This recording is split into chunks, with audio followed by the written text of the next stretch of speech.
everyone, welcome back to my channel. How are you guys doing today? I hope you guys are doing well. Today guys, I'll be checking out this interesting video from Walsh, and it's titled I Watched the New Joker and here is my honest review. You guys, I'm excited for this, and without much ado, let's see what Walsh has for us in this video. You've probably heard by now that the new Joker movie is a massive flop. Joker Folie à Deux, which already there's a massive problem when your movie has a title that nobody can pronounce. It opened this past weekend, to $40 million.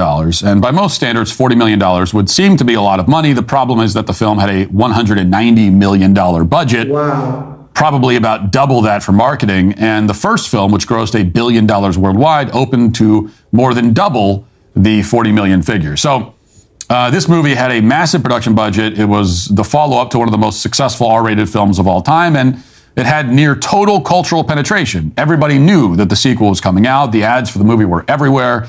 I was watching a show with my kids a week before the movie came out, and they played the trailer during every commercial break. That's how much marketing this movie had behind it, and yet it is now very unlikely that it'll even earn back its production budget, never mind its marketing budget. It's expected that Joker 2 will probably drop by 65% in its second weekend this weekend, which would be catastrophic, but also not surprising for a movie with a 33% critic score and a 31% audience score on Rotten Tomatoes. Actually, there are some industry insiders projecting a 70 to 75% drop. The word of mouth here is that bad. Suffice it to say that this movie has not been a great success. In fact, the movie has failed by every possible measure, despite having every possible advantage. Advantages that include not just the budget and the goodwill from the first film, but also the immense acting talent on screen. Joaquin Phoenix, one of the most interesting actors in the history of cinema. Lady Gaga might not be a great actress, but she is a huge star and very famous. She's in the film. Even Brendan Gleeson and Catherine Keener have supporting roles in the film. They're fantastic actors. And yet, it still failed both commercially and artistically. The question is why and how did it happen? How did the director, Todd Phillips, manage to take all of the immense resources and advantages at his disposal and convert them into this historic box office humiliation? Well, the short answer is that the movie sucks, which should come as no surprise. It was probably always doomed to suck. Sequels in general are notoriously awful in most cases. There are rare cases where a sequel meets or even exceeds the original in terms of its quality, but those are almost always sequels that were planned from the beginning, before the first movie was even released. Godfather 2, the Lord of the Rings trilogy, and so on. If the sequel is a continuation of the story, a part of the filmmaker's original creative vision for the project, then in those cases, it might turn out well. But sequels that were not planned, that the filmmaker did not have in mind, and were only conceived after the fact as a way of capitalizing on the unexpected success of the original film, those sequels are terrible in literally every case. I cannot think of an outlier or an exception to the rule. Maybe there is one, but it's hard to think of what that would be. This Joker sequel only exists because the first one made $1 billion. That is its sole reason for being.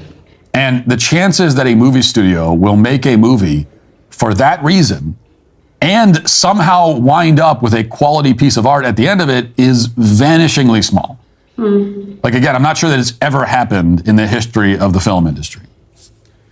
But it's even worse than that for this film, as nearly all critics and nearly all fans, whether liberal or conservative or somewhere in between, have noted about Joker 2, this movie not only has no narrative justification for existing, but it also functions as a direct repudiation of its own audience.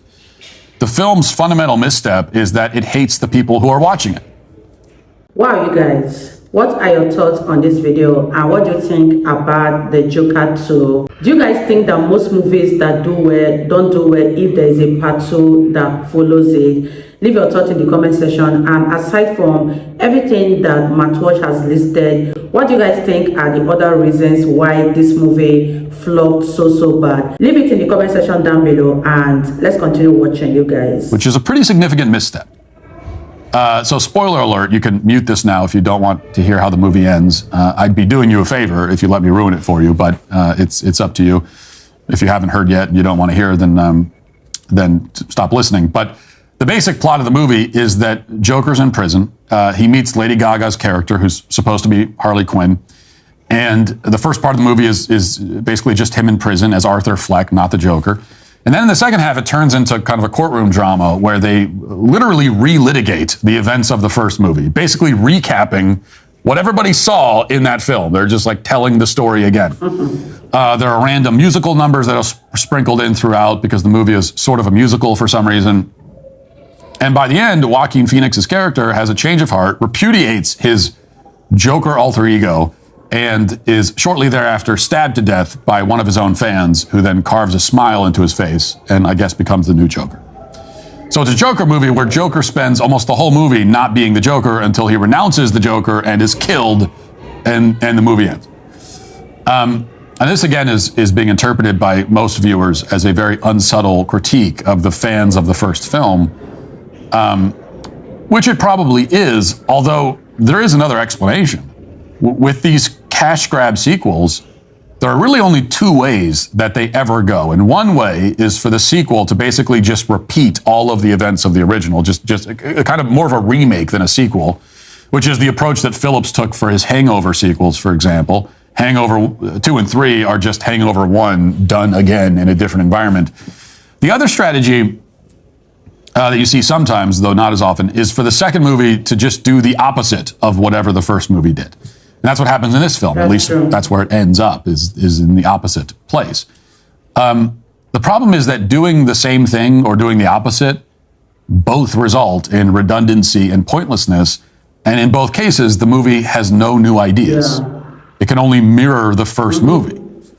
And so my point is that you can't underestimate Hollywood's hatred for its own audience, but you also can't underestimate its total lack of imagination. And so I suspect that a combination of both of those factors work together to create this disaster. And in both cases, the message is the same. The film industry has no respect for its audience. Now, they hate some segments of their audience for their perceived political leanings, but they have contempt for all segments of their audience because they believe that the audience, no matter their politics, the audience is unintelligent and unsophisticated and will mindlessly consume whatever content is put in front of their faces.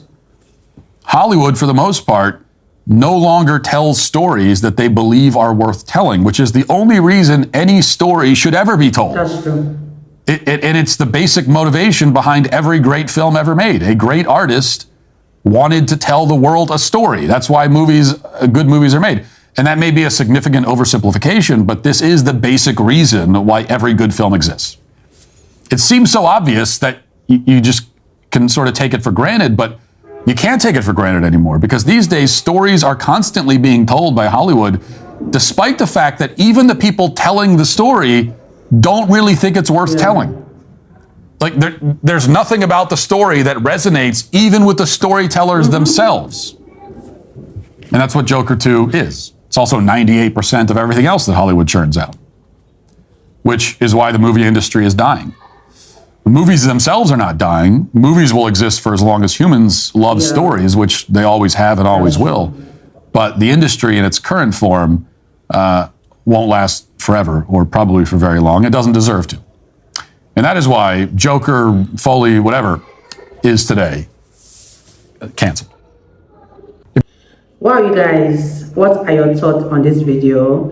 Walsh has said nothing but the truth. One thing is that no matter the amount of money you pump into a movie, if it doesn't have a good storyline, if the story you are telling does not catch the fancy of the viewers, then that movie is definitely going to flop. And most times, movie that follows the first part doesn't do well at all. Because usually part 2s of some movies don't even follow what the part 1 portrayed, and that is the reason why this movie flopped so bad. Let me know what you guys think about this video. If you have seen the Joker, what are your thoughts? Leave it in the comment section down below, and I'll see you all in my next video. Bye guys.